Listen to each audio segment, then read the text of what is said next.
Whether anyone's here yet, or it doesn't look like it. Just a lot of frustration here.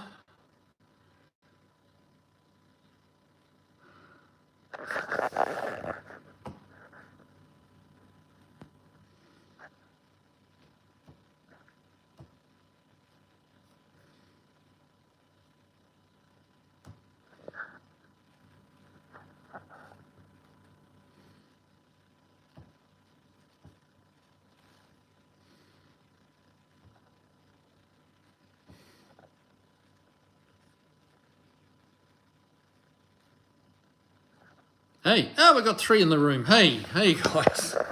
Wow, finally, at last, here I am. Good Lord, what a debacle that was. Roy Miller, hey, Paul Funk, Old Timer, Unfinished Project, Steve Sadusky, hello to you all, guys. Thought I had my laptop fixed. It wouldn't go live. Jumped on Mrs. Kiwi's laptop. It wouldn't go live. Yep, had it at Best Buy's at the weekend, had my laptop there, and they fiddled and faffed around and changed some stuff, and it was working perfectly. Did a couple of tests, working perfectly. Tonight, no, would not connect. So, yeah, there you go. Barracuda, hey man, good to have you here. Long Island Mopars, good. Better late than never, right? What have we got? It's 7:20. That's a pretty late start. It's not very good, but hey, sorry guys. Technical difficulties, but yes, I'm just on the old iPhone now. That seems to never let me down. So yeah, what you gonna do? Right, so what's in my tumbler, Kiwi? It is tonight. It is Angel's Envy. Yeah, so quite nice, right? Quite partial to Angel's Envy.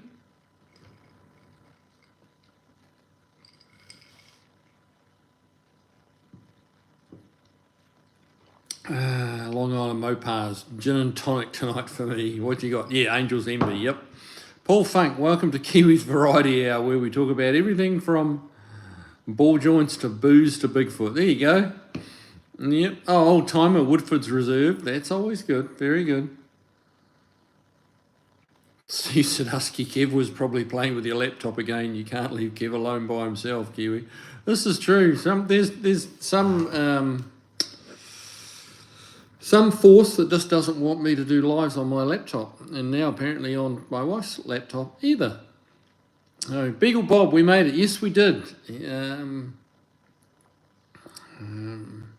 Barracuda, he's having it straight this time. Yes, I am. Unfinished Project, cheers, mate. Good to have you here.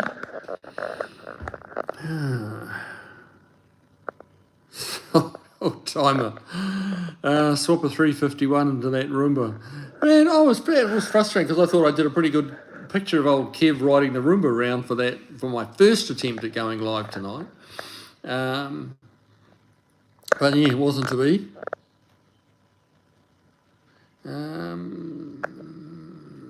Right, what do we got? Hey, Long Island. Driveway of Misfits. Here's where you're hiding. Yes. Better late than never. Mate, Mr. Freemesser, I tried what you said on your emails, and I am using Chrome, not Edge. So I thought, well, okay, that doesn't quite stack up. So we took it into Best Buy's, my laptop, and they actually tried doing a live on Edge, and it worked perfectly, but it wouldn't work on Chrome. So they deinstalled Chrome, reinstalled it, and it worked perfectly. This is on Sunday, and but tonight, nothing. And not only would my laptop not work, the wife's laptop wouldn't work either. Wouldn't connect. So, but the phone never misses a beat. It always connects. Beagle Bob, Bulletin Bourbon for me. Okay. Dr. Cliff, Kiwi, could you help me with my 66 if I come by? Well, yeah, possibly, mate. Yeah.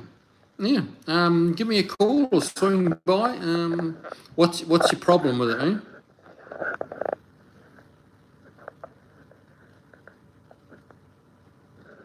Steve Sadusky, what a cool 69 Rambler. Yeah, I thought it was. I really did think it was. You know, when first impression was, you know, I must admit I was thinking, 318, you know, like, that's a bit ho-hum. But, you know, it's got an aluminum intake and 4-barrel on it, and it's a mild cam in it, apparently. And that little thing jumps. It actually goes really good, and it drives nice. So, yeah. Unfinished project, extra dirty. The Lower Man's Vintage Growers. Hi, Kiwi. Hey, man, how you doing? Good to have you here.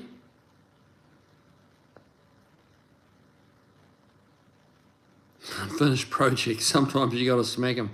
Yeah, I was definitely feeling like that tonight. Yes, you know, 20 minutes past starting time, and the thing still wouldn't work. Driveway of Misfits. Is your phone an Android or an iPhone? It is an iPhone, sir. Josh Homan, hey, good to have you along, man.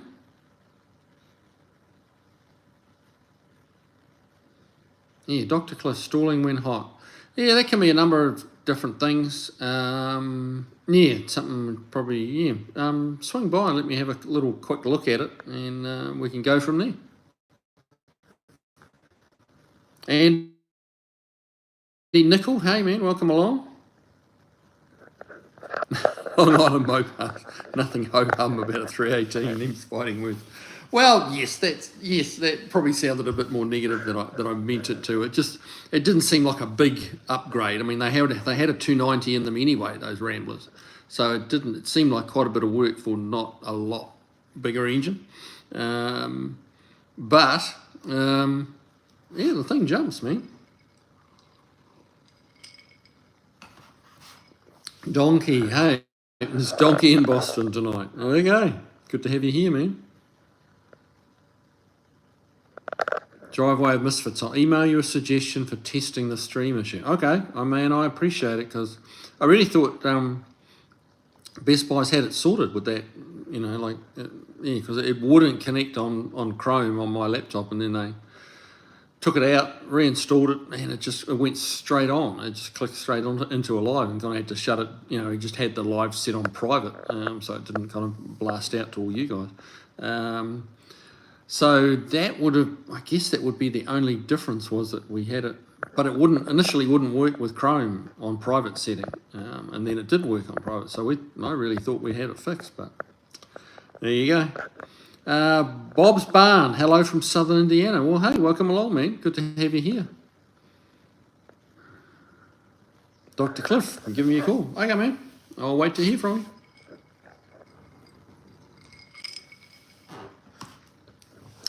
So, what did you guys all think of the Mustang with the dodgy steering, the disaster bring a trailer thing? It's been a very popular video. It's like almost 75,000 views now, which is huge for me. Steve Sadusky, have you tested your Wi-Fi signal at the house? Yes, we have.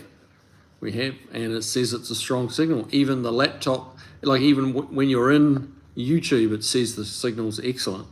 So, mate, it's very frustrating. Chris Triumph, Bourbon Time. Indeed it is, sir. It is, sir. Yes. Long Island Mopar, 67 Dart race car in my neighbourhood has a built 318, reverse manual valve body, 727 torque fly, 456 gears with a spool. It's an animal, but no highway crew. No, not with 456 gears, it wouldn't be. No, that would go pretty hard, I would think. That would go pretty hard.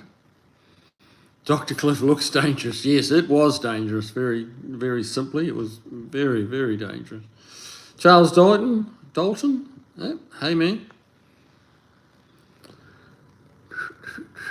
Right, what do we got? New Hampshire Vintage. Hello from New Hampshire. Loved the most recent video. I liked how more in depth you were fixing it and whatnot. Keep it up. Oh, cool. Thanks, man.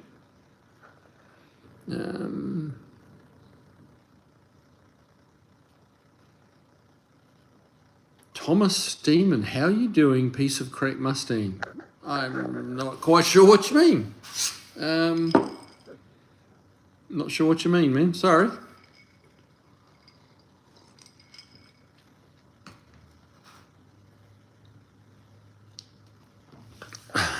Long Island motor. That Mustang sounded great once it could steer down the road without facing death from dodgy steering. Yeah, it's quite a lively car. There, it's got a ton of power. The jury seems to be out a little bit on what motor it's got. Apparently, the 351 Cleveland. Dr. Art was telling me this. He doesn't believe that they made a 408 stroker kit for the 351 Cleveland. But that's definitely a Cleveland motor, or if not a Cleveland, an M. But that big block, not the Windsor block. There's subtle differences between the M block and Cleveland block, but they're essentially the same thing. It's definitely Cleveland. So, yeah, but whether it's just a 400 or a 351 or a 408, not 100% sure, I'll be honest. Bob's Barn, the people that owned that Mustang did not realise how lucky they were when it was it was a wreck waiting to happen. Yeah, it was just one reasonable, not even a pothole, but a reasonable bump, and that steering that passenger side steering arm was going to let go, and yeah, it was a mess. It was a mess. Driveway of misfits. At least that Mustang didn't have structural members made of cardboard painted black. That's true. I've had those. I don't like the way the cowl section is cut up. That's definitely compromised it, and that's something I'm going to kind of sit down with the owner and discuss. But I think what he really wants right now is just to have a driving car that he can kind of decide if he likes it and what he's going to do with it, whether he's going to throw more money at it or just what he's going to do. Old Timer F7, anything new with your personal fleet? Not a thing. No, just been flat out on everyone else's car this last week, since the last live. Hopefully this week I might get a little bit of time to myself. I've got that huge Chrysler Imperial I'm working on and made pretty good progress with that today. And we've got that 68, Pontiac Catalina, all of which have got videos coming up, but made good progress with that one as well. So there might actually be a little bit of light at the end of the tunnel. Lower Man's Vintage. I've used BAT to sell an aerial. I was surprised that a car with all those issues got through. I had to have a video of it running and rolling to use BAT. Yeah, I haven't seen the, apparently it's still up, there's still information on BAT about that particular Mustang, but I thought they were a little more thorough than that too, so it was a bit disappointing to see. Thomas Steeman, someone could have died in that Mustang. Yeah, I mean, that is, the worst case scenario, yes. It could have just happened at relatively low speed and steered off into the ditch or something like that and been not too bad, but it also could have been, as you say, could have been fatal. Like if that happened at interstate speed and it let go, they're very hard to control when one wheel's just doing one steering wheel is doing its own thing. It's not quite so bad if it's the back wheel, and you kind of lose it or the tyre blows out or whatever. But fronts, when they're wanting to just go steer, point whatever direction they want, that's a handful, man. Beagle Bob, all things considered, the Mustang didn't look like a horrible buy, maybe overpaid, but if you had the money and after you fixed it up, here's a nice car, and in a few years the price will be forgotten. Yeah, well, this is true, which I think that's kind of how he's looking at it. And he just wants to get it running and be able to drive it for summer, I'm gonna try and talk him into fixing that cowl, because that really is structural there. That's a big tubular section that goes from one side to the other, and it really does tie all that front area of the car and the firewall and everything in together there, and it gives the both A pillars a lot of strength. And you take one side out of a square tube, it's not very strong anymore.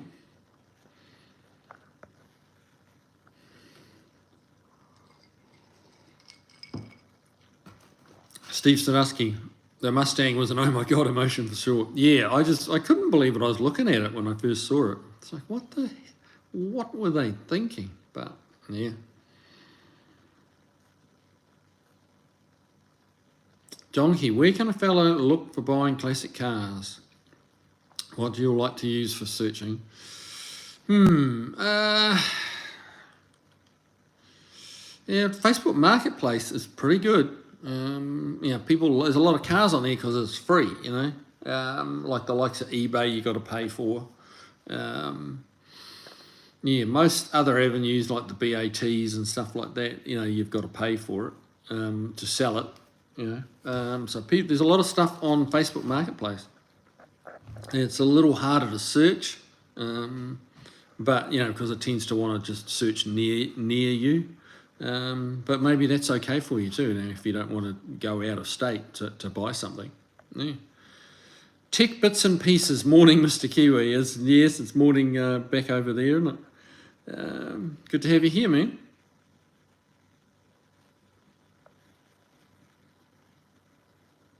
Chris Triumph. Anyone ever try to change the spark plugs in a V8 Chevy Monza? I have not. No, I haven't had that thrill. Barracuda, it looked like poor workmanship. Yeah, it was just rig it together, whatever way they could, and that's, it was so badly done. Like, Long Island Mopars. Do you find that Mustangs are the most popular for dodgy rebuilds? That's what I see the most of, but most of, like the car that I see the most of through the shop, be it good, bad, or average, is Mustangs. We just get a lot of Mustangs through the shop, so it stands to reason that, I'm going to get, a lot of dodgy ones in as well as, the okay ones.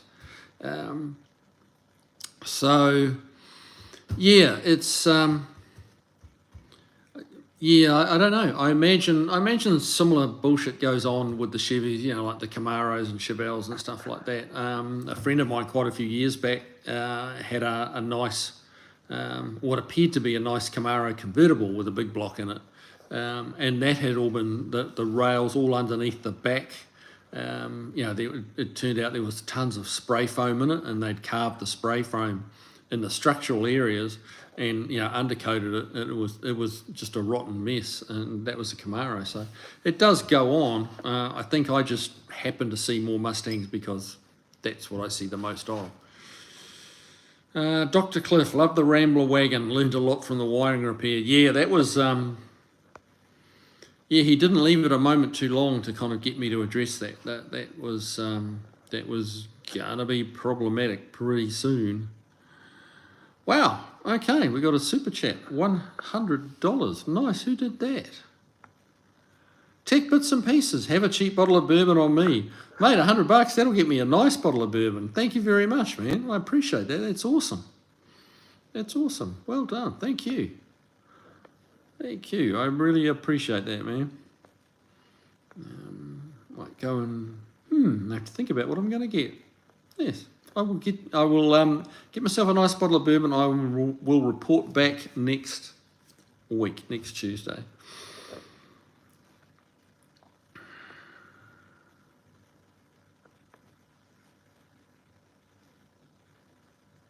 Where we go? Where did I get up to? I got distracted there.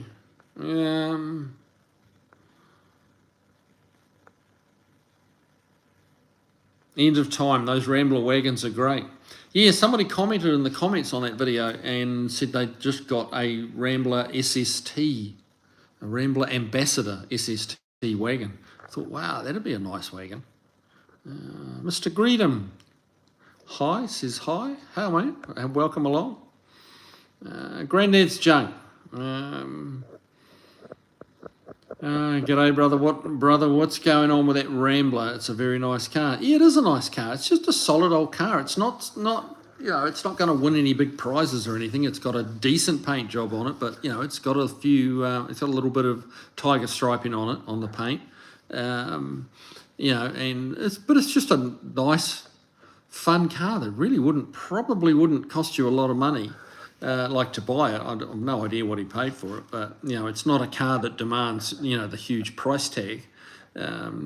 But it's going to give you a lot of smiles to the mile, a lot of bang for your buck.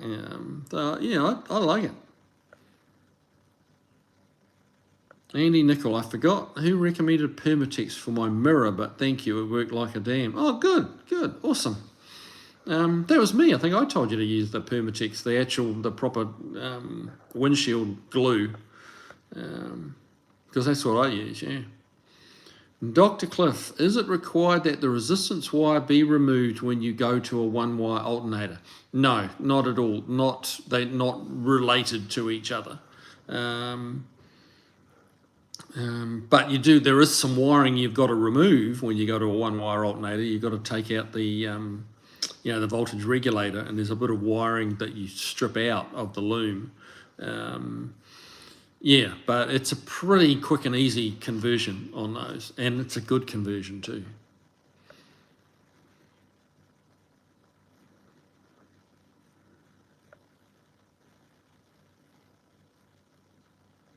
Dr. Cliff, I've blown through 2 alternator gauges since switching to the single wire alternator. That's interesting because the single wire alternator doesn't usually make the the amp meter work. Usually you'd lose you'd lose. I wonder. Yeah, it might be something in the way the wiring's been done. But yeah, it shouldn't be doing that. Shouldn't be doing that. I'd have to see it and figure out what they've done. But it's not typically that's very unusual. I have not heard of that issue before. And whenever I do them, the way I do them, the little ammeter no longer works. So you just kind of have to ignore it. And yeah, but you have a one-wire alternator.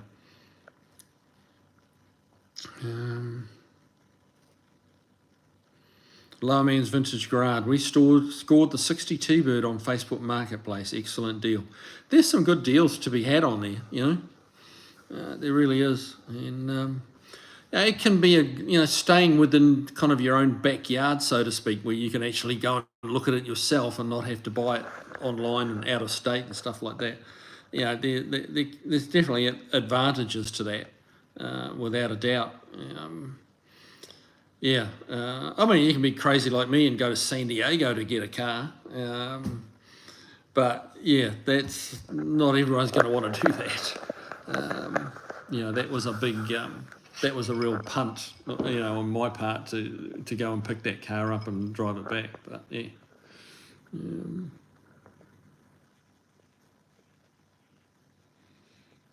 Charles Dalton, I was rather surprised by the Rambler wiring as the rest of the work seemed pretty good. Yeah, it really did on that car, but I can't explain that one to you. Yeah, but it's not the first time I've seen it though, that people putting 2 solenoids on. Well, okay, it's probably not putting 2 solenoids on, it's more a case of adding a starter motor with a solenoid and then just running it off the existing solenoid, so you end up with 2. But yeah, that's not a good idea. Long Island Mopers, Mitchter's bourbon. Mitchter's, haven't had that one.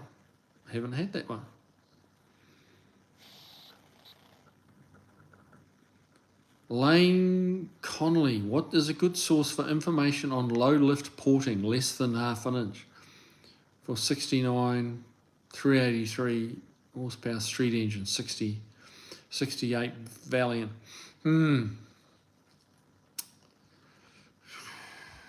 I don't have a good answer for you on that one, man. It is a black art though. Cylinder head porting is a black art, and I've always had it done.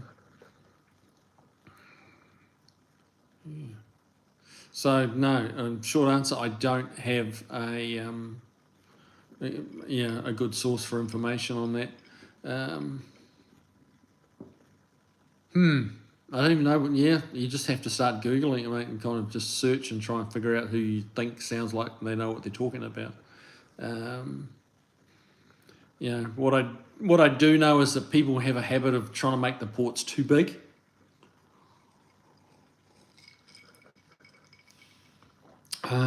If they just try and make it a straight line, from the side of the head to the back of the valve, and that's not a good idea. You do want a turn in the port. It helps all the gas and the air mix and flow together. But that's very much simplifying it. Start googling me. Sorry, bud. Tech bits and pieces. $100 Aussie is about $64 US. That sounds about right, mate. Yeah. So that'll get me a nice bottle of bourbon, don't you worry. And again, thank you, sir. Beagle Bob, did you ever get around to checking your Shopify store? Yes, and I sent out some shirts, and I'm sure it said that they were delivered to you. You ordered two, didn't you? I'm sure it said it. I can't look now because I'm on my phone. It said that they'd been delivered to you. That's in Zuma or somewhere, isn't it? Arizona. Tech bits and pieces. The Rambler is a nice, small, compact wagon. Yeah, it is. When you're sitting in it and driving it, it's definitely not a big car. No, not a big tank like old Marge. Barry Cooter, pint of Old Harper. Oh, there you go. Long Island Mopars. Gary Cooter is watching American Graffiti. Old Harper bourbon. Oh, yeah, of course. Yes. I get it now. One of those combs there. Yes, another famous line out of American Graffiti. Granddad's junk. It doesn't have to be perfect. It would be a great daily driver, much the same as a wife's Valiant Regals. Yeah, exactly.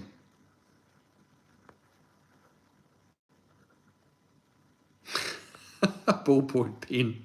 Oh, the boys are furiously quoting. Oh, what the heck? How did I do a green screen? What the heck? Oh my God, I'm dangerous.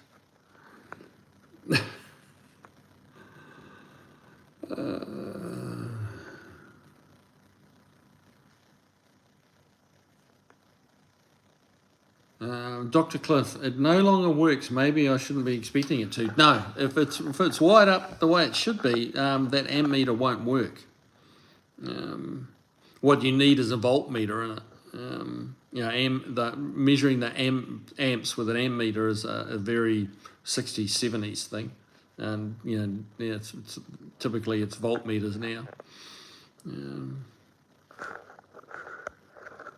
Now, I don't know how to make this thing stop being my green. Who knows how to get rid of the green screen, for goodness sake.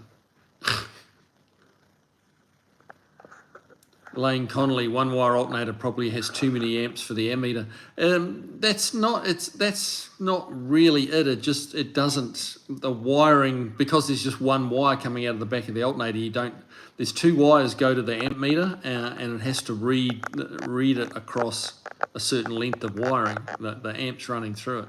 And that provision is just not there with a one wire alternator. So it's not that it's getting too much juice to it, it's just not getting anything to it. Very Cooter. Dr. Cliff, I use a voltmeter on my cigarette lighter power slot that charges my phone. Yeah, they're quite clever little things, aren't they? I've seen those. Yeah, reads the voltage at the same time as charging your phone or whatever. So that's not a bad option, actually. Beagle Bob, Craigslist is where I found my best deals. Yep. Just trying to see if I can figure out how to get rid of this green screen. I don't know. Driveway of Misfits. That would be a good question to ask Jamie from Deck Dod Garage. He does a stream on Sunday nights. Yeah, he's a smart cookie. He might have a better answer for you. Steve Sadusky, David Vizar has some good content on boarding. Okay, well, there you go. Good source for Mopar info, Jeff Welch. There you go, the boys are chipping in. Beagle Bob, I did order two, haven't checked the mail today. Yeah, check the mail. Your mail, I'm sure it got I got a notification from the my shop app, and it said it had been delivered yesterday. So best run outside and have a look, mate. I put a little bit of extra something in there for all your patience. Chris Triumph, a friend and I stuffed a 401 4-speed into an AMC Pacer in our high school days. Yeah, that'd be a good swap. Didn't some of them come out? Oh, Pacer. Some of the Gremlins came out with a 401, didn't they? But the Pacers didn't. That'd be a fun little Pacer.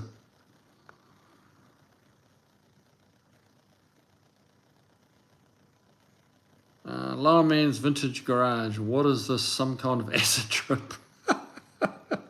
I know, I pushed a button somewhere and it went green, and I don't know what I did or how, but hey.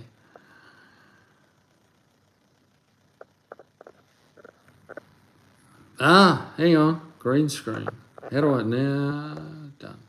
Oop. There we go. Yeah, I figured it out. It was my big fat thumb on the right-hand side of the screen. All right, we got that. So we got that sorted out. Now what have we got? Steve Sadusky kept at it again, turning the background screen green.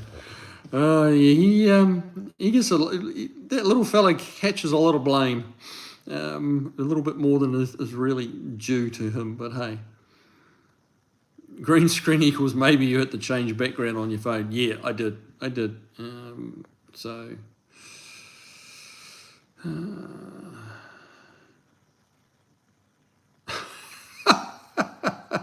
Driveway Misfits.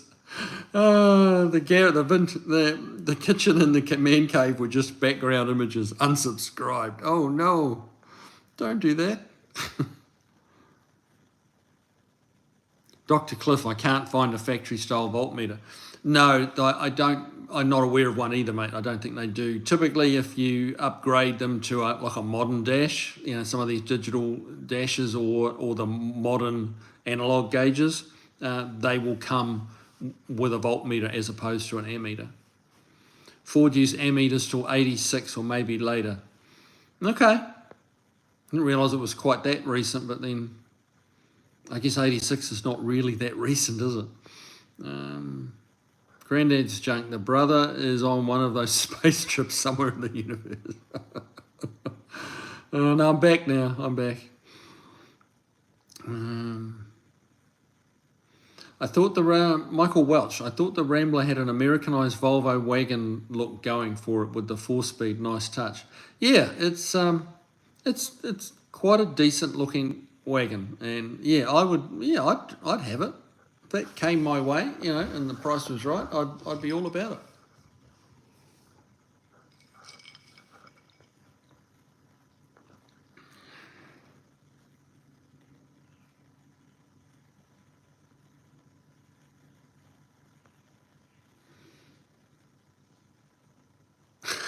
Paul Funk, push the tie-dye button. Tie-dye button, that would be groovy. Yeah, it would. Barracuda, workmanship can be substandard. I was once looking at buying a Nissan Maxima. It had a ticky exhaust manifold. The guy had sealed it around the edges with bathroom sealant. Oh no, really? Yeah, but that worked to charm. Yeah. Maybe that was his honest attempt and best effort. Maybe that's all he knew. Yeah, I'm sure you got it sorted. Did you buy it anyway, or did you just walk away? Long Island Mopars, interesting. Danny Boyd, I put it in my 66 Coronet 273, no load at all. If I put it back in, I'll turn all the lights on and rev it. Okay. Stray Bullet, hey man, good to have you here. How you doing? All right. Oh, look at that. I've caught up with the comments. Look at me go.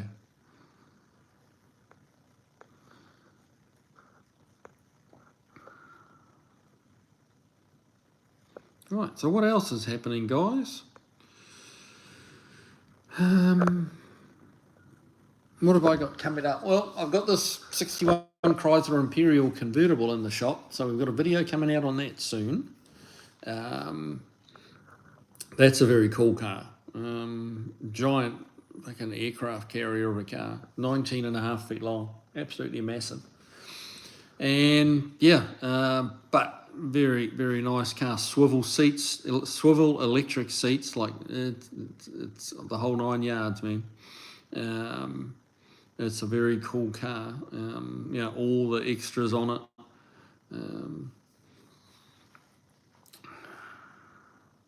Stray Bullet, sorry I'm late, we're riding in California. You guys are riding in California too. I hope you didn't get caught up in it, mate. Barracuda, too many things wrong with it. No, too many things wrong with it. Oh, that's how it goes sometimes. Wildman 318, hello from Wilkes-Barre, Pennsylvania. Very cool. Good to have you here, man. Tech bits and pieces. Imperial equals land yacht. Yeah, it does. It's a massive. I'll tell you what really impressed me with the car. I had it up on the rack, and like you lifted it off the ground, and like the rear arms on the lift, like barely make it past the back of the door. There's just a huge overhang with the span of the arms, and like you lifted it up off the ground, and the doors still open and closed just fine. The gaps did open up a little, but they still latched and closed just fine. And yeah, there's got to be at least 8 feet beyond the rearmost arm on the lift. And it's like, wow, that's pretty impressive. Strong, and the chassis on it's like, golly, this really could be, I'm going to say truck chassis, but it's not even just like a truck. It's way, way beefier than the F100 chassis that I've got. Like, no comparison. It's like a 4500 truck chassis, Yeah, it's wild. Granddad's junk Barracuda, the first mistake was looking at plastic cars. Yeah. True enough. Dr. Cliff. Kiwi, I've been adding a bottle of lead additive with each tank for a while. Could it be causing a fuel issue that causes stalling when I restart after it's fully warmed up? It sounds a little like you're getting vapor lock, which becomes more prevalent as the temperatures get hotter. Is this something that started relatively recently, or has it been troubling you like all winter?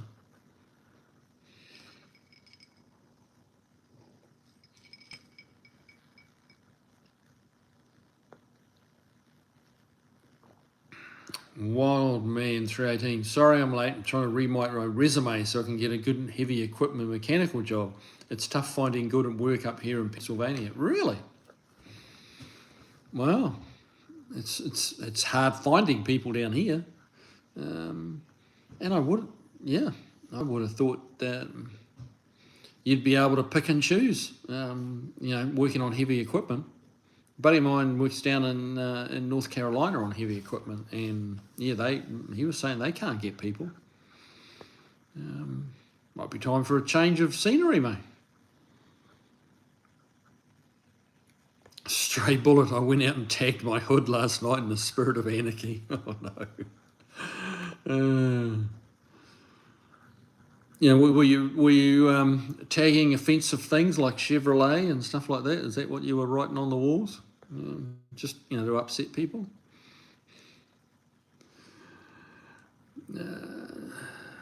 Christopher C. installed an offset double lip rear mainsail on a Gen 4 454. It stopped the leak. Well, it should do, yeah. Yeah. Yep. That should stop it. Paul Funk, I always tell everyone that you should have someone do a purchase check before buying a car, no matter what type of car. It's worth the money, and I would never buy an auction car. Yeah, it's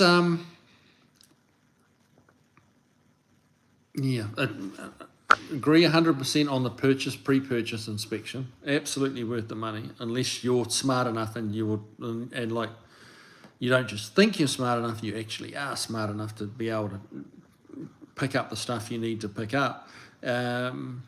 because there's a few people out there that maybe aren't quite as switched on as they'd like to think they are. And yeah, but buying at an auction, look, I'd buy a car at an auction, but it would be the right car at the right price.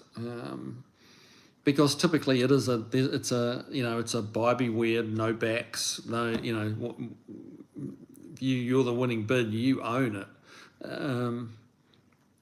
And yeah, so I'd be very careful buying a car at auction, but I would still buy one at auction, depending on, Unfortunately, what tends to happen with the good cars at auction is they end up going for quite a bit of money because a couple of people will have also realised that it's good and they want it and they're just going to pay whatever they're going to pay. Whereas if you go to an auction trying to kind of get a deal, that's a little bit tougher to achieve. But you can do it.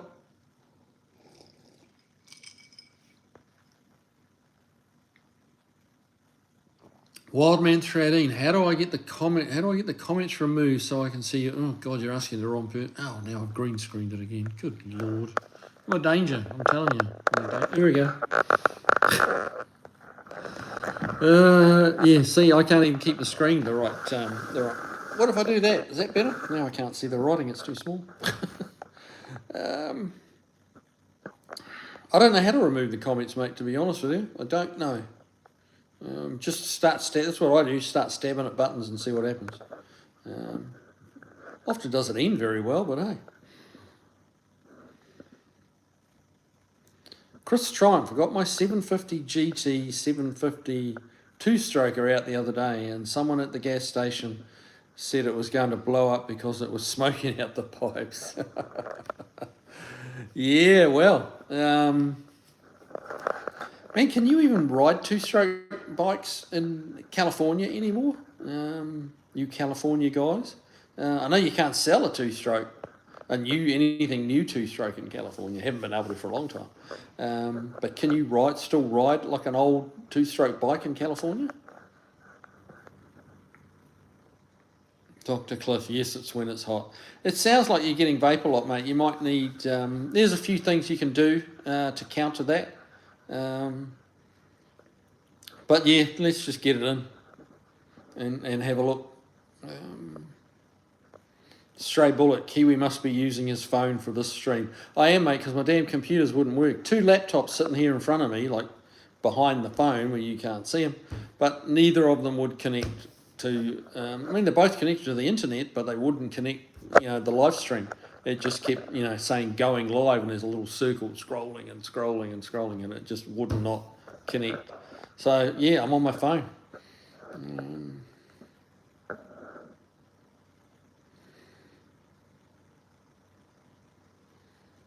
Barracuda, I bought another Maxima instead. Went good, but eventually had a broken timing belt. Ooh, I bet that... is that one of those engines that bends all the valves when you break a belt? Ouch. Hopefully not. Wildman, I get job offers all the time from Melbourne, Victoria. Huh. Well, there you go. That's definitely a change of scenery. Melbourne's a nice place, mate. Melbourne is nice.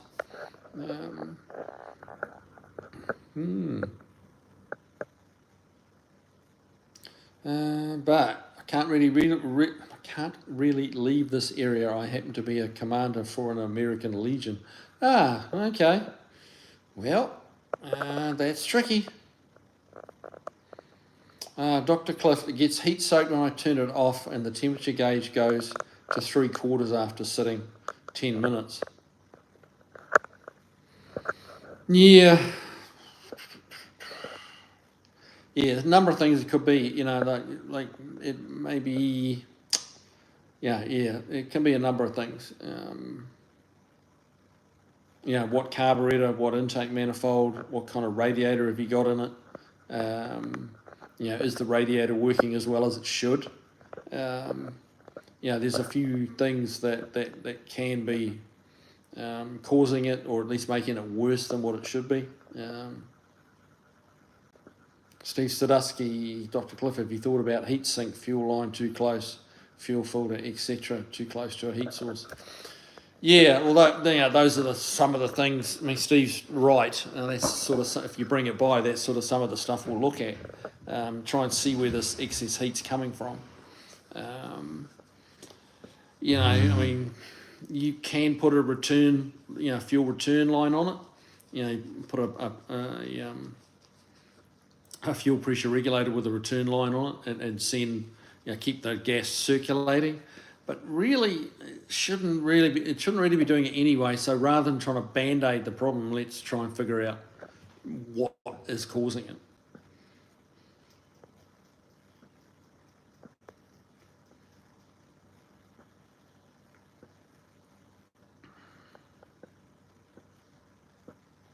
Christopher C. Dr. Cliff, is the coolant system properly bled of air? Yep, well, there's that. Is the bottom hose got a spring in it? Is the spring in the bottom hose still good?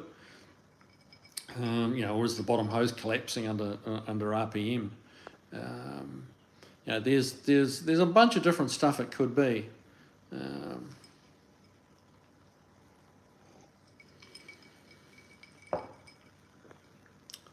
Lower Man's Vintage Garage. Most times my mates have bought sight unseen. There are ugly things underneath. There usually is.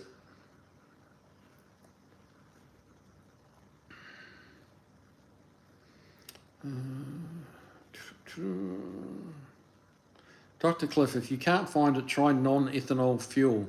That will help a lot. Okay. A little higher octane can help as well. That's true. Yep, that's good information as well, Charles.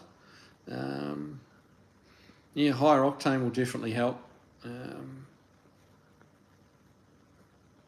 Tech bits and pieces. I bought an old 74 model Datsun 240k sedan at an auction for $300. Had that car for 10 years and had fun modifying it. Yeah. There's deals to be had at auctions for sure. It's just, if you go in wanting one particular car, and you kind of got your heart set on it, that can be a way of spending a lot of money. Steve Sadusky, Dr. Cliff, or maybe you need a base plate for your carburetor. I use a wood base plate for one of my cars and it works great. Yeah, there's there's blocks that can go between the carb and the intake, and this is some of the things that need to be questions that need to be answered, or things to be looked at is is it an aftermarket intake, is it an aftermarket carburetor, is it an aftermarket radiator? There's lots of little things going on. Chris Triumph acid flashback, yes. Dr. Cliff already added a base plate to the carburetor. There you go. So I mean, you're doing some of the right things, but it sounds like you still haven't gotten on top of it yet.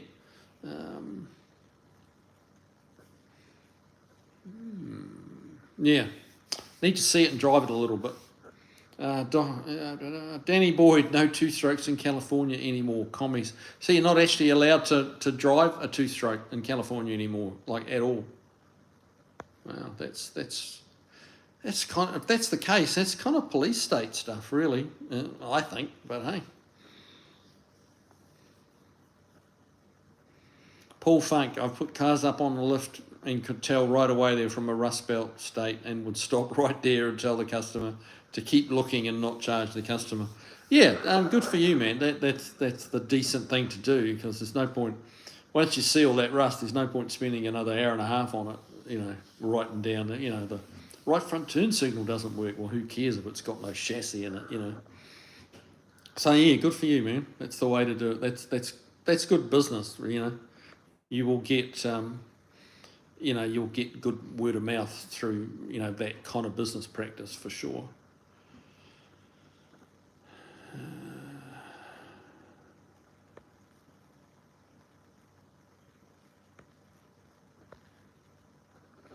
Lower Man's Vintage. Went to a great car show last Sunday. There was a real Superbird and a supercharged 57 T-Bird. Both very nice cars, yeah. Yeah, they were pretty, that supercharged 57 T-Bird, that was kind of out there for 1957. Try and put your head back there in 90. That that was like, the 700-800 horsepower Mopars that they're bringing out, the big supercharged red eye, blah, blah, whatever they are, that are making these huge horsepowers. That was, back in 57, that car would have been every bit as impressive as, a Hellcat today.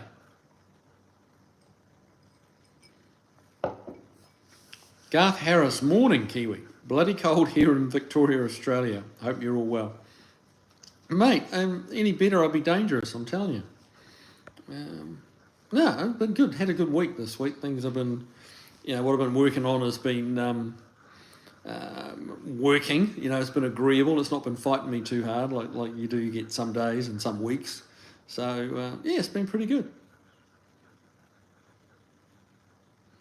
Chris Triumph, I live in Canada, Kiwi. We can put anything on the road. Yeah. Well, back in New Zealand, the smog test in New Zealand is that if it's blowing a lot of smoke out the exhaust, and I'm not meaning two-stroke like four-stroke cars. If it's blowing a lot of smoke out the back, then they may fail you. But there's no actual measuring devices. It's just an eyeball thing. If it's like, oh, that's smoky, yeah, you're gonna have to do something about that. And you fail. Yeah. Dr. Cliff tried ethanol fuel. It ran terrible and was pinging. I could only find 87 octane ethanol fuel near me.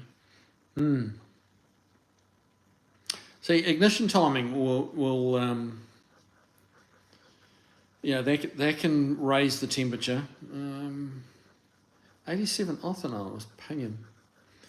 Yeah, that's something I'd want to check as your ignition timing and see what your total advance is, not just your idle, your ignition timing at idle.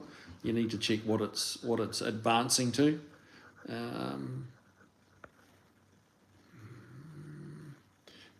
Honestly, there's so many things that could be. Damn, freaking green screen. There we go. It's right beside where I'm scrolling up through the comments, so my thumb runs over and touches it.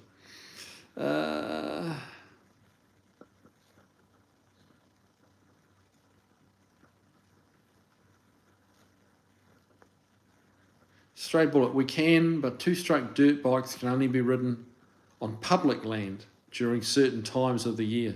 Not many two-stroke street bikes left, but there are no restrictions to ride on the street. Okay.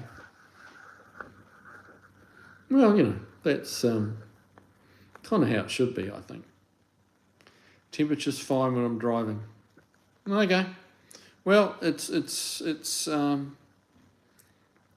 seems it's not responding to the typical culprits. So yeah.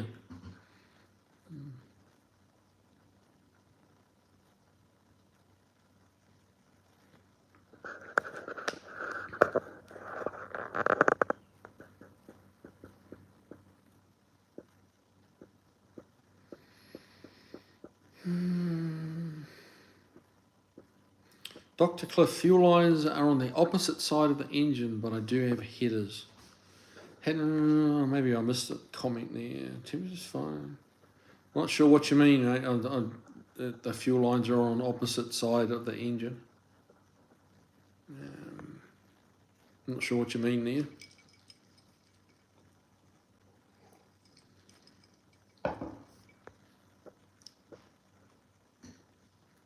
Lower Man's Vintage Garage. I have to use a pusher pump on my 50 Ford. It does have afterboil issues. Okay.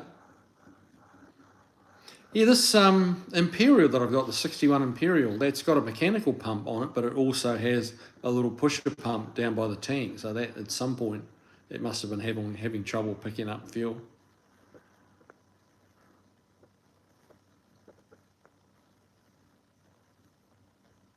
Dr. Cliff, I find it runs best on 93 octane. Yeah, well, Steve that works for me and has the 64 Oldsmobile, he's been having trouble, with detonation. He's been having trouble with the fuel boiling and stuff like that. And he's gone to 93 and he says it's just a different car. He's quite surprised by just what a difference it made switching to 93. He complains a bit about the price, but it's like it runs so much better. So, What motor have you got in it, Dr. Cliff? Is it just like a stock 289, or like what's been done to the motor?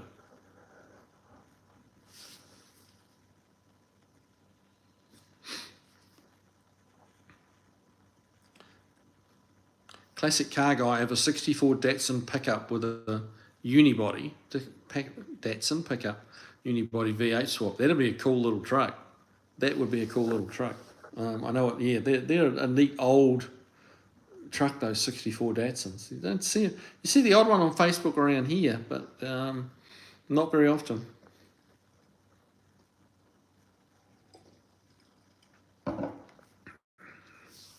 Beagle Bog. Oh, you got them. Cool. Check the mail. They are nice shirts. Didn't expect them to be a soft cotton blend, and I appreciate the extra goodies. You're welcome, mate. So that was my bad for not being a bit slow on that one.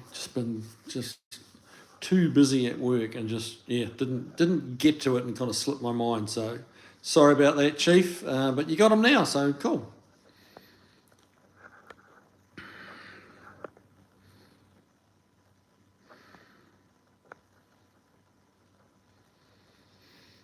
Tech bits and pieces. Here in Oz, modifying cars in New South Wales is now extremely strict. You need to jump through hoops to pass inspections. Yeah, they are pretty tough. So similar to New Zealand. New Zealand's very tough on modified cars now. Very, very tough. Unfinished project, Dr. Cliff, what's your timing? Too much can create heat and would run better on 93. Yeah. Yep. What creates a bunch of heat too is running retarded, because you're putting a lot of very live charge out into the exhaust. If you've ever watched an engine with headers run retarded, the headers glow bright red very quickly.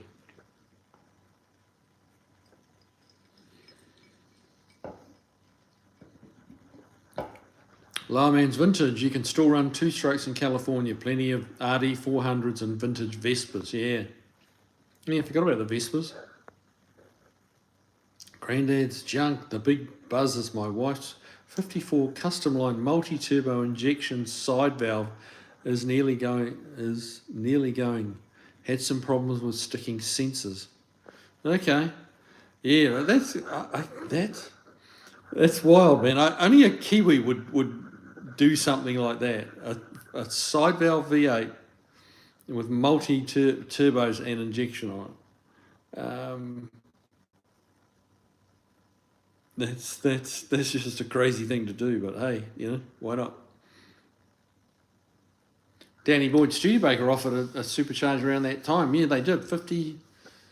Yeah, they did 57. Yep, you're right. Studebaker Golden Hawks, I think they were. Barracuda, Australia needs a better government. Mate, most countries need a better government.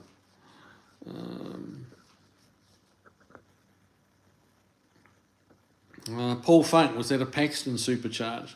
Yes, I believe it was. I'm pretty sure they were Paxton ones, yeah. I'd say almost definitely, yeah. Morganizer, hey man, how you doing? Good to have you on. I think we've seen you for a while. Kia ora, bro. Good to have you here, man.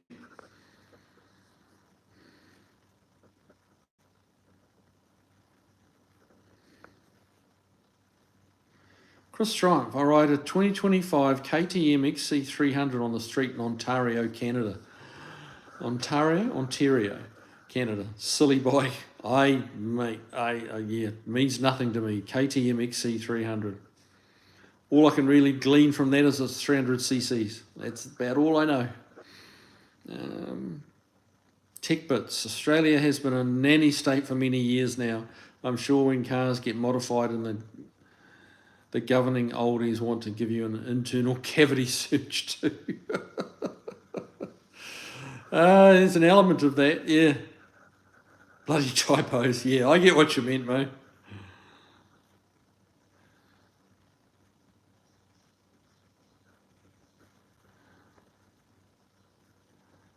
Dr. Cliff, I installed a 160-degree thermostat. Now tell me, did that make it run any cooler?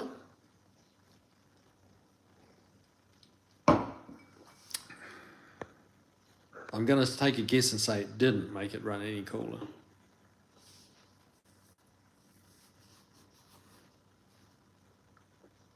Stray bullet, a lot of California lakes don't allow two-stroke boat engines or jet skis anymore. Interesting. I know they were one of the first places to ban the two-stroke jet skis, because that was back when I was messing with jet skis.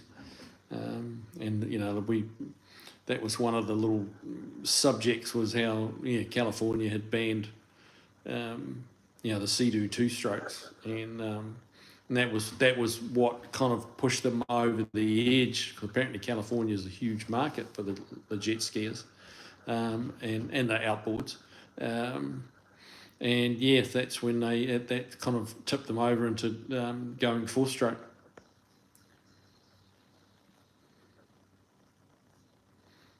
Oh, okay, Dr. Cliff. Someone asked if my fuel lines are too close to a heat source.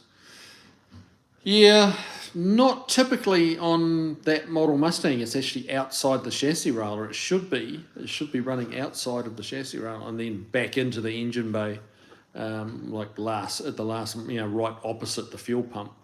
So the fuel line up to the pump's has very little length in the engine bay. One of the heat sources for the fuel system is if you've got a hard steel line from the pump to the carburetor. That will take on quite a bit of heat from the engine, because the engine's going to be running around a couple of hundred degrees. So you can get a lot of heat soak into a hard line from the pump to the carburetor. So a soft line can help reduce that, or a heat shield around that hard line. Kind of like, I don't know if you watch that video on the Mustang, that black Mustang, we put some DEI heat shield around the shifter cable, and that was about like 3/8 ID roughly. And just slid that over the cable, and you could slide that exact same product over the hard line if that's what you've got from your pump to your carburetor. Josh Homan, two-stroke engines are supposed to be on their way out. Mate, I thought they were pretty much gone. All lawnmowers and chainsaws and all those little engines that the two strokes were so good at, they're all four-stroke now. They're all pretty much banned. I don't know where you'd buy a two-stroke new today, unless there's just something I'm not aware of.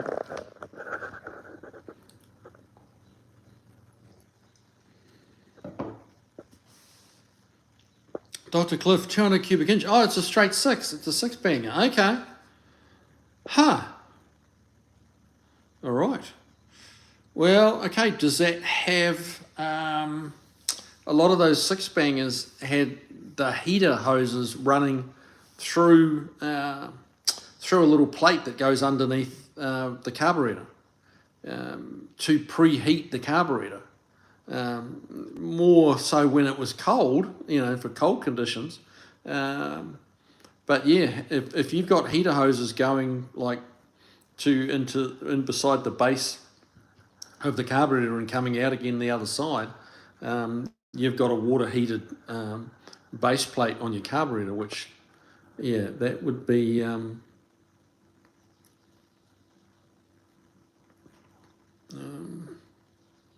that would be something to look at. Shouldn't. Green. Dang it. You can tell whenever I'm scrolling up the comments, can't you? Tech bits and pieces. Here I run 98 octane for my V6 Grand Voyager. Runs much better and uses less fuel. But here 98 octane is over $2 a litre. Yeah, that's crazy. That's so expensive. Yeah, I mean, you shouldn't be producing that much heat with a 200. They don't make a lot of power, to be fair. I don't mean to rag on your car, but, they're not making 300 horse, are they?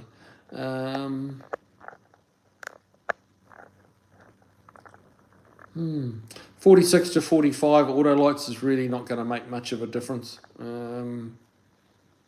Not a difference you'd see, I don't believe. Yeah, I would definitely be looking and see if you've got a water-cooled, water-heated base plate on your carburetor.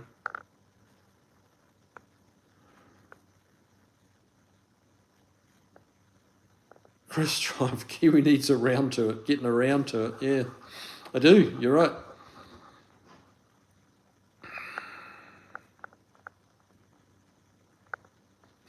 Barracuda. A lot of people say they don't know anyone who voted for Elmer Fudd. Oh my God. Onyx Orion, who still uses lead additives? I don't. I'll be honest with you, no. Andy Nickel, I bought a mountain bike with an add-on two-stroke. After my next door motorcycle mechanic got it running well, I realised at my age there's no way in the world I'm getting on that thing. Where's your sense of adventure, man? Josh Homan, lead is banned, so probably nobody. You can still buy lead additives. You can. Yeah, but I don't know anyone using it. Bruce Apper, hello, really enjoy your videos. Well, thanks, man. I appreciate that. I mean, I try, I just do what I do, and if you get a kick out of it, I get a kick out of it, so it's awesome.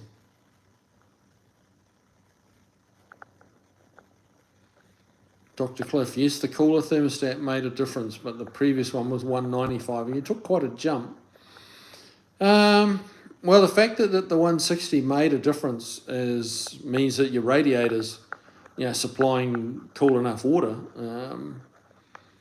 So it's probably not a radiator issue based on what you're telling me with the thermostat. It's a little perplexing. I'm not really sure, mate. I'd need to get hands on the car. Driveway of misfits. Let's not get too political, boys. Oh, dear. Tech bits and pieces. LPG-powered cars will be a thing of the past within the next 15 years as automotive LPG is being phased out. Oh, really? I didn't know that. Huh.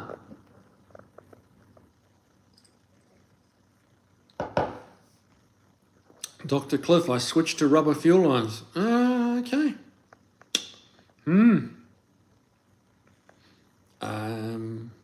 Yeah. I'm kind of out of suggestions at this point. I think we've pretty much covered it. It sounds like you've done a lot of work already.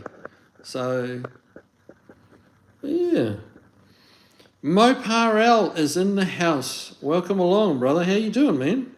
How's that Conquest going? Conquest Starian. What's the other name they call them? StarQuest. Yeah, is it running yet? I'm going to guess not. Danny Boyd, I think someone tried to do an early Z28-7 style Cal induction modification to that black Mustang where the firewall is cut out. Yeah, I'm pretty sure that's what it was been cut out for, to try and supply more fresh air. And it probably does supply more fresh air. But yeah, the price is too high. They've really compromised the structure of the car. You would not want to get hit in the A-pillar in that car. If you took a side impact to the A-pillar, that would not end well. That you need that tubular section of cowl. That it's not there. It's primarily there for structure, and then they put the wiper. Some of the wiper mechanisms are in there, and they've used it for fresh air for inside the cab and stuff like that. But that tubular section is there for strength, and someone's taken a side out of the tube. So yeah, Granddad's junk. Yeah, LPG is very clean burning. It doesn't make sense. Probably doesn't make money. Is more to the point. Crypto Billy, hello Kiwi. Hey, Mr. Crypto Billy, good to have you here, man. Dr. Cliff, yes, the heater hoses run through, but I added the 2-inch insulated, 2-inch, wow, insulated base plate. You've been fighting this one for a while, haven't you, bud? You've been fighting this one for a while.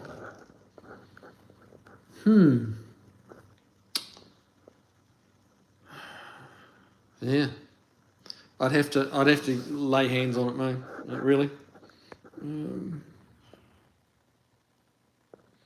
Barracuda Kawasaki have just released a new KX500. Oh, excuse me. Two-stroke dirt bike, so I heard. Really? I didn't think anyone was making anything new two-stroke anymore. Huh.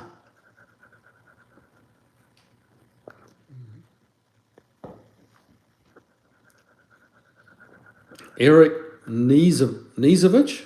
Did I butcher that? Nizovic? Hope that's I got it right.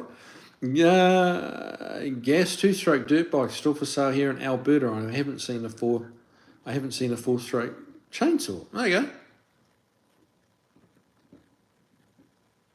Crypto Billy, what do you think of Mercury outboard motors, mate? That's not my wheelhouse. I don't know. Don't have a boat. Haven't owned a boat for a very long time. Yeah, the modern raft of outboards is now all four-stroke. I do know they're making. I mean, Mercury's been, a leader in the market for many decades. So my answer to what do I think of them? I think they're probably pretty darn good, but are they the best? I don't know. Don't know.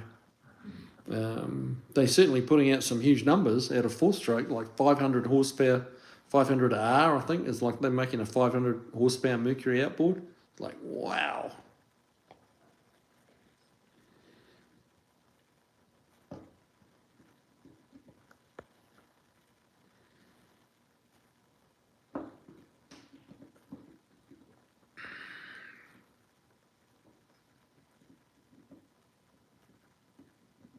Chris Triumph, there's still plenty of new two-stroke bikes and ordered snowmobiles.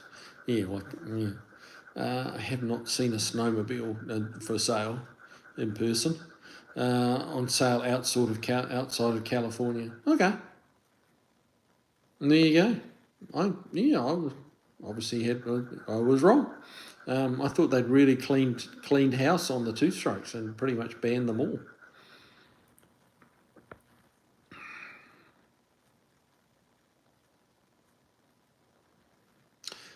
Dr. Cliff tried routing the heater lines outside the plate, made no difference. Well, with a 2-inch spacer, yeah, the heat from the heater plate would make, really wouldn't make any difference.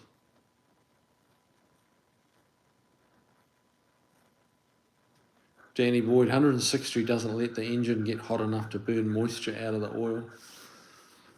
Depends how cool the engine's running. The fact that they open at 160 doesn't guarantee that the engine's going to run at 160. It just means it's going to open at 160.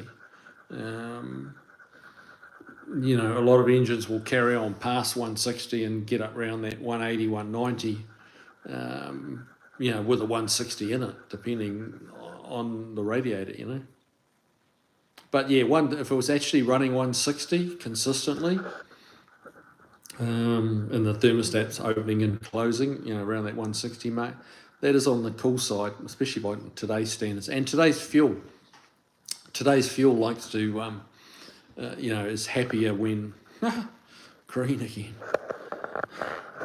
Sorry guys. The fuel burns better when it's a bit hotter, around that 185, 190 mark. Andy Nickel, LOL, sense of adventure, that went out the window when the blood pressure meds came in. Oh, man, that sucks. That sucks. Beagle Bob, I know modern cars are really a topic of conversation here, but did you see that Ram resumed V8 production for the 2025 model year? I did not see that. Wow, I thought they'd built the last Hemi already. You see so much stuff on the internet, and you never quite know what's true. I know Audi, had, they would supposedly, and that was last year. I think it was last year. Was meant to be the last year of the Audi V8. It's back, or actually, it never left. So it's still in production because they were on the electric bandwagon, and then everyone's fallen off the electric bandwagon. Not completely, but they've kind of come to their senses a little bit, and they're still making the V8 for the Audis. So it doesn't surprise me really that Mopar have done that. I mean, you got a truck, like a real truck, that is pulling some weight. You need a V8. You need a V8.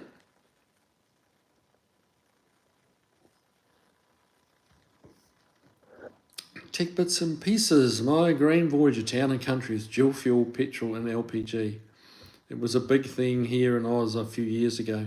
Yeah, LPG was a big thing back in New Zealand. It was very popular back in, when would that have been? The 80s and 90s.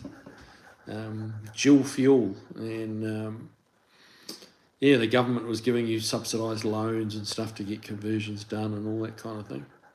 Mopar doing good. Chris Triumph, whatever happens is Kevin's fault. Bourbon time. Yes, I agree. I couldn't agree more. Mopar, not yet. Got to get the lark done first. Fair enough. Yeah, priorities, mate. Priorities. Yeah, you do need it. Is. I'm really not one to talk, but yeah, it's not a bad idea getting one project done before you start on the next. But yeah, I'm guilty of not doing that. So yeah. Josh Homan, here in America, it was mostly a fleet thing. Okay.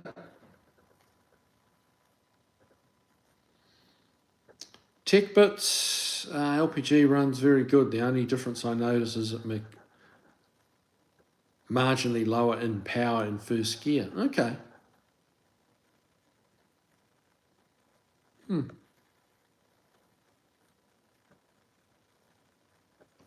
Chris Freemesser, the only LPG vehicles I've seen here in the northeast US are public buses. Okay. Danny Boyd, glad I didn't get bit by the boat bug. Yep, they're, what do they say? They're a hole in the ocean to throw money into. That's how you describe a boat. Or the lake, I guess. Lake, ocean. Yeah, same. Yeah, close enough.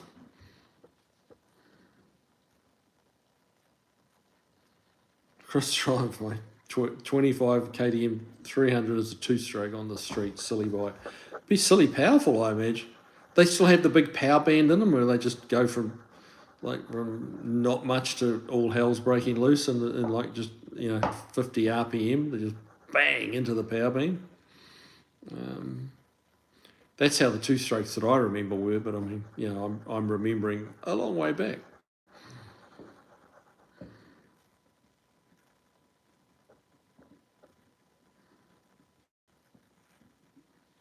Granddad's junk. Okay. Had a VX Commodore. It ran beautiful on LPG and the oil stays clean. You don't get the carbon buildup. Interesting. It's quite dry though, isn't it? Quite hard on the valve train.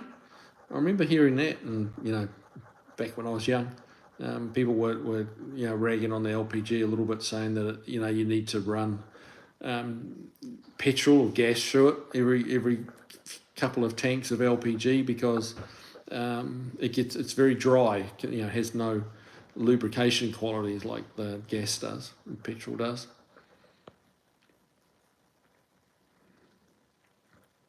Dr. Cliff went through 3 aftermarket fuel pumps. They all pump too much pressure, 17 pounds. Wow. I came across an NOS fuel pump that pumps 5 pounds consistently.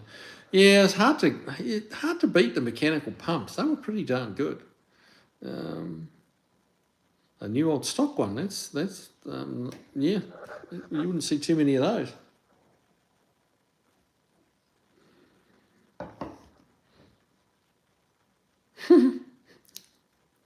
Barry Cooter, imagine a 70s Kawasaki triple passing a California smog test. No, can't imagine that. No, that's too much of a stretch for me. No. Danny Boyd, I can make methane cheaper than I can make propane. I bet you can, mate. I bet you can. Pop's Mustang shop, hey, welcome along, bud. Mustang GT3 is racing the 24 Hours of Le Mans this weekend. Go forward. Very cool. Have to keep an eye on that. It should. That should go pretty good. So is it competitive in its class, in that class of racing? Stray Bullet Suzuki outboards seem to be very popular nowadays. Mercury has sort of abandoned the small engine market and focused on higher horsepower engines nowadays.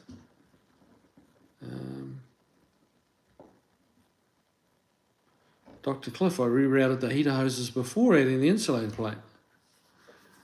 You got me, man. I'm not really sure what's going on. Since it made no difference, I put them back. Well, yeah, you would.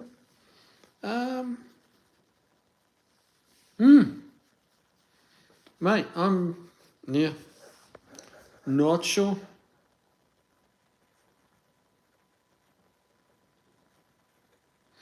Yeah, well, maybe Dr. Cliff is sucking air. Kiwi will find it when you bring it to him. Yeah, that's, yeah, a lot of things it might be. A lot of things it might be. But the main offenders seem to have been, tried, so gonna have to start thinking outside the box a little bit on that one.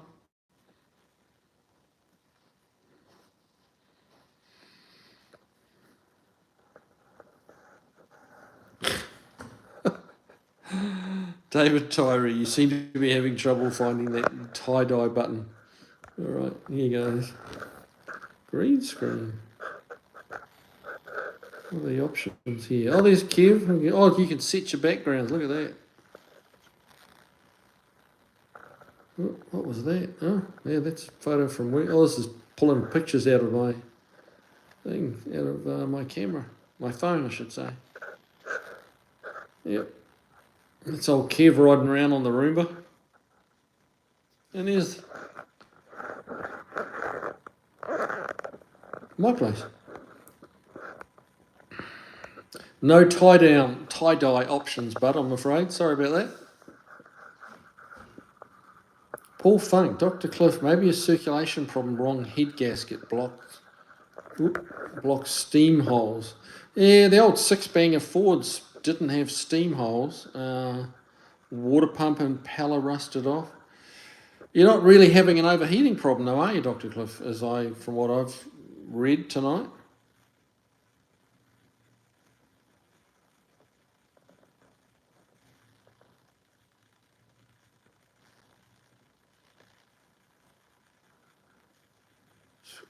Barracuda, the KTM 495 was tested for speed at El Mirage or somewhere. Did about 142 mile an hour. Wow, that's trucking. Robbie Autry, hi Kiwi. I was very impressed with the Rambler with the 318 4-speed wagon. Looked like a very fun car. It really did. I mean, cars, I don't know what you guys are like, but I feel like they speak to me at times. Like you can get a feel for a car sometimes very quickly, and that was a car that wanted to play. That was a car that I think we could have had a lot of fun finding some windy country roads, and I mean, it wasn't a Porsche or anything like that. Don't get me wrong. It wasn't like, wow, this thing handles unbelievably, but it was quite nimble and quite agile, and it had the throttle response to kind of make it fun to play with. If you got into a corner and got on it, the thing was going to respond and go. It just felt, it was fun to drive. It surprised me. I thought it was going to be, I didn't think it was going to be bad. I just thought it would be just okay, just ordinary. But it was a lot of fun, that car. And I would have liked to got to know it better, but I mean, it's not my car, so but it did. You couldn't help but feel confident to try a little bit harder, and see what it was going to do. Danny Boyd, I was out on the driveway this morning bolting mag wheels on my truck. Okay. Yeah, that's you just got some new ones, or had the old ones stolen, or what happened?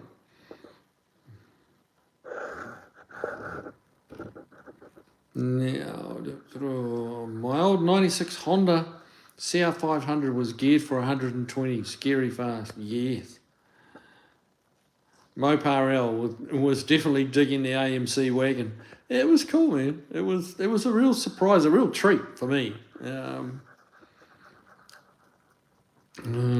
Stray bullet, that's Kiwi's pet bird. Yes, it's very quiet, doesn't say much, and doesn't. It's house trained, so that's a plus. Yeah. David Tyree, I've still got a 84 VH Commodore 202 blue engine in the shed, dedicated LPG, 240,000 Ks, no problems. Wow. Dedicated LPG. There you go. You see, I mean, this is the stuff the information that flies around, and this was back in the day, long before the internet.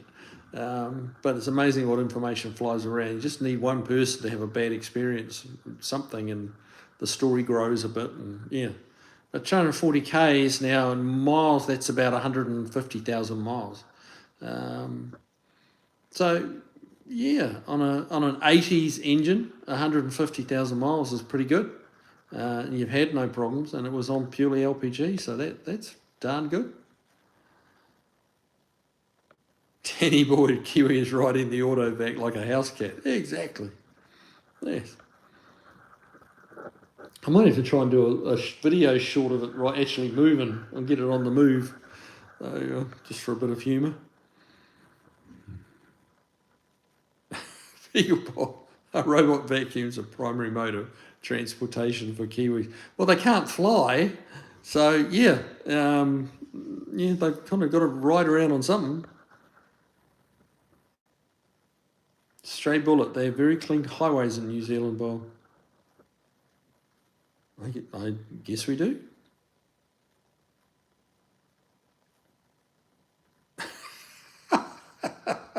Granddad's Chuck. If you're hearing the car talking to you, they generally refer to this as schizophrenia. What are you trying to say? It was yes, not to be taken too literally, but yes, I think most of you guys know what I mean when I say that. But yeah, that's funny. Yeah, certain cars just make you feel like you want to go faster, and feel confident enough to go faster. It's like, yeah, this thing is gonna be fun. And other cars you drive and you're like, ugh, yeah, let's just putt along. That'll be quite enough. Thank you.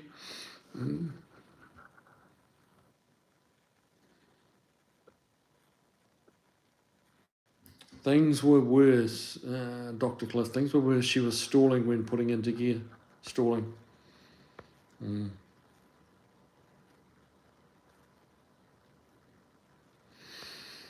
Yeah. Bring it in, bud. Bring it in. Beagle Bob. I guess that's why Australia is dusty and New Zealand is more green. Yeah. Yeah, plenty of sand in Australia. It's a lot of desert in Australia. New Zealand is pretty green. It is pretty green.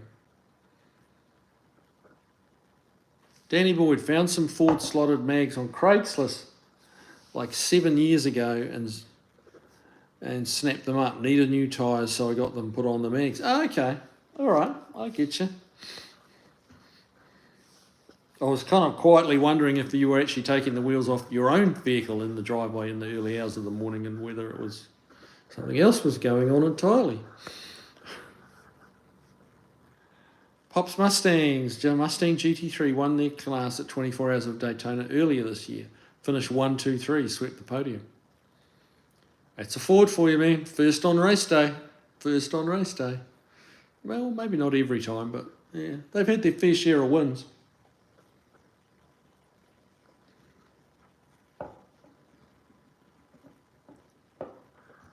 The best part here, we don't use. Hang on. Best part here, we don't use salt on the roads. That's very true. Yeah, they don't use salt on the roads in New Zealand. We got enough spraying in from the ocean.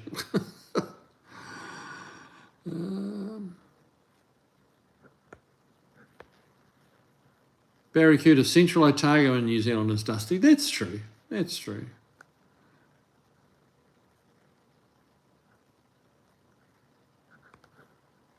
Dr. Cliff, changed to a single wire alternator and eliminated the voltage regulator. Changed the wiring into the cab, solved the stalling issue.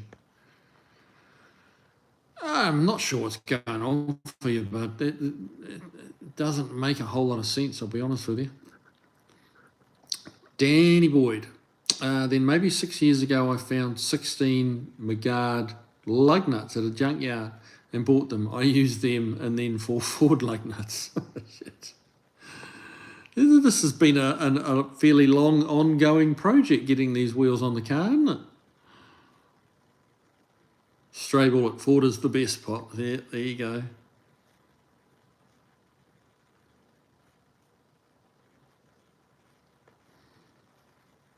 Steve Sadusky didn't Kev wear out the wheels on the Robovac. Yeah, it did. He did.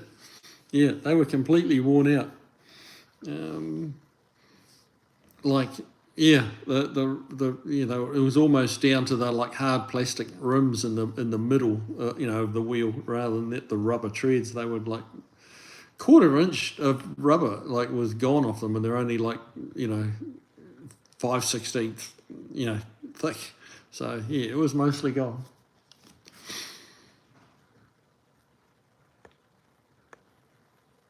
Granddad's joke, you're right, listening to the engine gives you an idea how it's running. Yeah. WRD, yikes Kiwi, you sure are doing a great job on YouTube. Well, thanks, man. I appreciate that. Like I say, there's not a lot of production goes into it. It's just recording what I do, day to day. You drop things, you mess things up, you point the camera the wrong way. Like the mics don't work sometimes, and it's. But it's kind of it's gritty. I'd like to think it's kind of gritty and it's just real, and it is how my day goes, Oh yeah, but I'm pretty happy with the channel. I mean, we're at almost 28,000 subscribers now. That last video's hit about 75,000 views, which those kind of disaster stories always do rate pretty well. People just like watching that stuff. But yeah, I mean, it's pretty consistent, the channel, with the amount of views, and it makes a few bucks a month, and it's not bad. It probably, my hourly rate for the time that I put into the videos is horrendous. I maybe make, $5-10 an hour if you actually broke it down, of what you make off doing the videos. But it's a bit of fun, it's a bit of fun, and that's kind of one of the key reasons I do it. And you get to meet a lot of people, and it's all interesting stuff. Danny Boyd, it was not early in the morning. Why did I think it was early in the morning? I don't know. Too many things going on at once when you're trying to do these lives. You're trying to. For my tired old brain at the end of a hot day, it's like, oh, this is a lot. Danny Boyd, solders for tequila. Yes, couldn't agree more. Yes, keep it off the roads. Keep it on the edge of your glass. Paul Funk, New Zealand is beautiful. It's the only place on my bucket list that requires me to get a passport. Hope to visit someday. Okay. Plenty to see, and it's a great place to visit because it's so small. So you can see a lot of it in a fairly short space of time. You don't have massive distances to cover. Like kind of you do in the States or Europe and places or even Australia. Australia's massive, absolutely massive. There's a whole lot of nothing in the middle of it, kind of thing, almost. But it's got a massive amount of coastline, and that's where most of the cities are, is on the coastline. So yeah, you've got a lot of travel time. So New Zealand can be. It can be a good. I mean, it's the drawback is it's so far away. It's such a long flight. But when you get there, you can see a lot. There's a lot to do. Stray Bullet, they get snow and ice in New Zealand. They certainly do. Depends which part of New Zealand you're in, of course. Obviously on the mountains, yes, you do. Down the South Island, which is closer to the pole, it gets a bit colder and you get snow and ice down there. In Auckland, where I was from, which was a bit further north, you get a little bit of frost in the mornings, a little bit of ice on the grass, but really not, not really black ice to speak of, or very rarely. Just really didn't get that cold. But down the South Island, especially down around Invercargill and Otago and places like that in the lower South Island, it gets pretty icy, pretty snowy. Danny Boyd, I wanted to put them on last summer after I was done painting the truck, but I was lazy. Oh well. Hey, you're honest, man. That's the thing. You're just being honest. So, yeah. Barracuda, they get snow and ice in Australia too in some places. Yeah.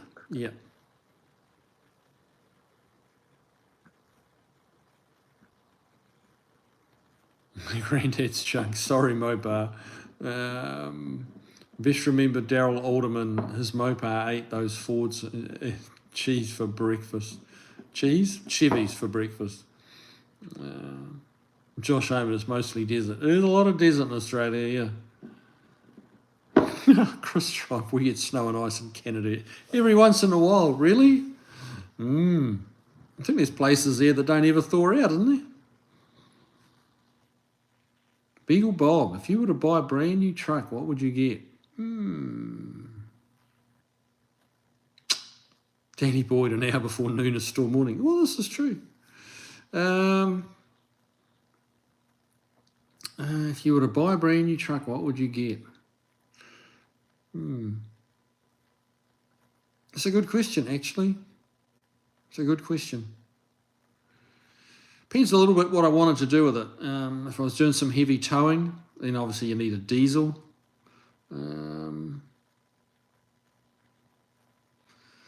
Pretty hard to go past the Cummins if you're going to get a diesel truck, in my opinion. Pretty hard to, which means you're looking at a Dodge Ram. I think Cummins, for that class of diesel engine, that Cummins have got it covered. I think I'd have to say, Ram truck for a diesel. If it was a gas engine, but Chevrolet engine, they're having a lot of trouble with their LS engines, with those water thin oils and shit they're using now.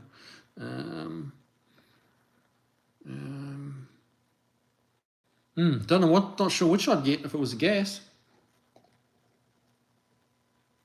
My bourbon's about done, and it is about 9 o'clock. It's getting pretty close.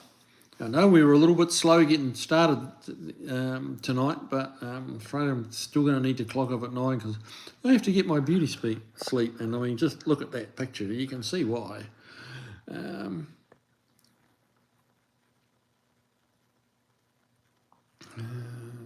What about tech bits and pieces? Australia is a big open space with a small population. Yeah, like per acre. The heads, number of people per acre in Australia is surprisingly low. They do have a good population, but there's just so much of it.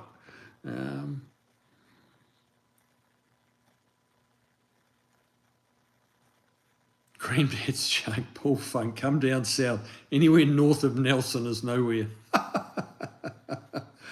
There's a real rivalry between the North and South Island. We call them, as North Islanders call the South Island the mainland. We call them mainlanders, which, I mean, doesn't sound very offensive, does it? But yeah, that's not really meant to be. But there's a very strong rivalry between the North and South Island. And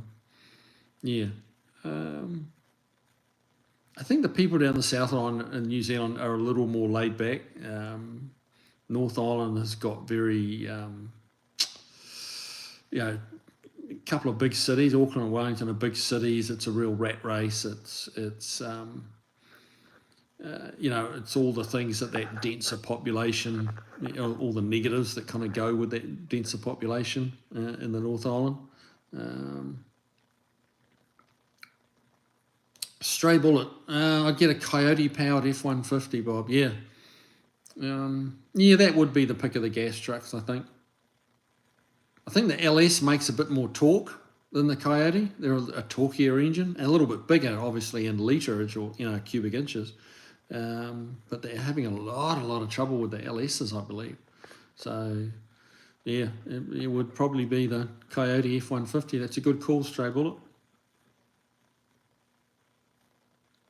Danny Boyd, I have to go back in time to happily buy a new truck. Yeah, or to happily live. Yeah, that's a very good point.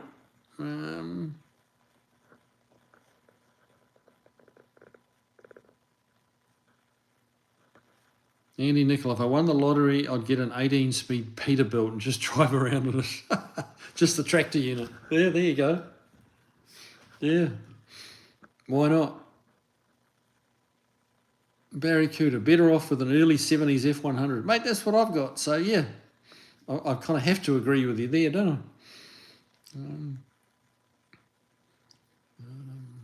Danny Boyd, I get a 2-stroke Detroit. Good Lord. Yeah. You'd have to go back a wee ways in time, wouldn't you?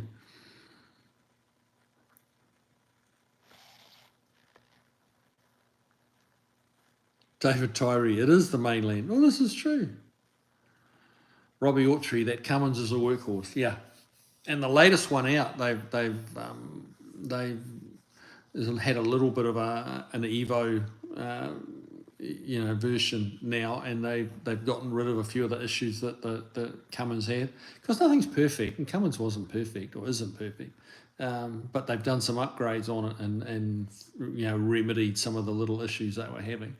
I believe they're pretty darn good.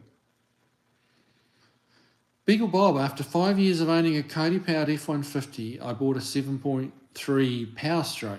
Still have the Coyote. I think if I was buying new, I would get a gas Ford 6.8 or 7.3. Oh, the Godzilla. Yeah. I was forgetting about the Godzilla engine.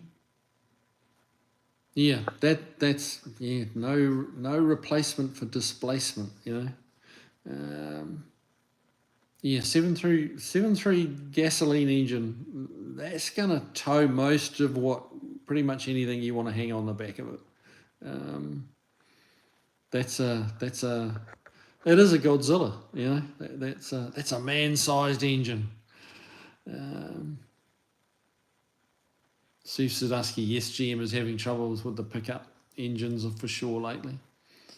I've heard some stories about the Godzilla engines taking out cams too, but it's so hard to know what the truth is these days. That's what I find anyway. It's like, a couple of people have some issues, and none of these engines, and it doesn't matter what camp you're in, whether it's General Motors or Mopar or whatever, it doesn't matter. None of them are perfect.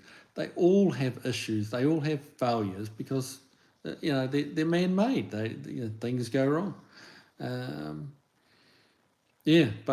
So it can be hard to know. Just like apparently they are having troubles with the cams on the Godzilla engines, but how much is it? I don't know.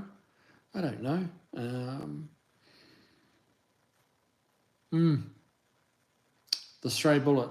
The Godzilla F-250 is a good choice if you need a heavy-duty truck. Yeah. Jenny Boyd Metallurgy. Deeper Jack, hey man. Cams are just too yummy, yes. They do get eaten up. Beagle Bob, next truck I buy will be older than me. Hey, well, you'd like this, Beagle Bob. What got rolled in today at my place, I've forgotten about it till you said that, is a 1945 International truck. And that he wants me to have a look at it and kind of shoot him some quotes on what it's going to cost to bring it back. It's a project, but I'll do a video on that one too, because it's not something you see every day, a 1945 International. It's got awesome patina on it. It's actually a pretty solid body, but it's the old flathead 6, the engine's frozen, the brakes are all frozen. The trouble with the International is it's kind of expensive to do anything with because parts are pretty scarce. So yeah, but keep an eye out for that video. It'll just be a quick one because we're not doing a lot to it other than looking over it and trying to come up with some numbers. So, but keep a lookout for that. That'd be right up your alley, I think, Beagle Bob. Danny Boyd on the bump side. Yeah. All right. Andy Nicol, well, that's about it for tonight. Next week, oh, yes, I agree. It is about it for tonight. 9:03, time's up. I got to sign off and head to bed. So, hey, thanks for all your input tonight, guys. Thanks so much for the super chat. That was absolutely awesome. Yeah. And I will see you next Tuesday. Going to try and bang out a couple more videos between now and then, and we'll see how we go. So keep an eye out for them. It should be that Imperial and or the Pontiac. And, yeah, they'll be good ones to watch. All right, guys. See you later. Look after yourselves and get to work on them hot rods. See you, boys.